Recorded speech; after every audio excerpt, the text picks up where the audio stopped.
I'm Jennifer Mulholland. Our company is Your Concierge Services.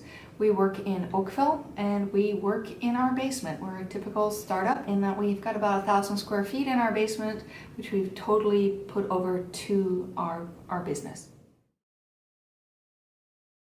Being out of work is pretty simple. If you are transitioning from a job to another job, at some point in time you always think about, well, maybe I can do this myself. So that's what we did. Not for just this one, we've had several different companies, but every time we thought about going into what we call the real world and get a real job, but there was something about being an entrepreneur. Maybe it's starving. Maybe that's really what we like to do.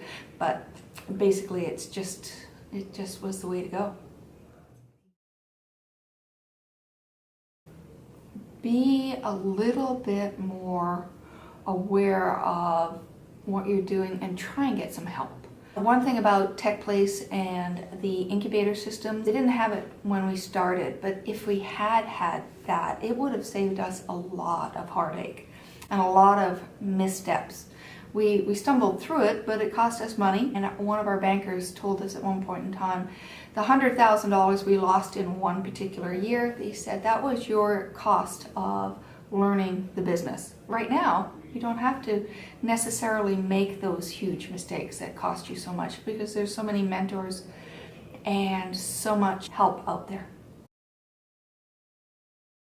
It's pretty easy actually. Helps that with this job my kids are all grown up, so I can work all the time, and in fact I like to work all the time. One thing about being an entrepreneur is you can set your own hours. Everybody says you're your own boss, and that's great. You're never your own boss. You always have bankers, financiers, bills to pay. Those are your bosses.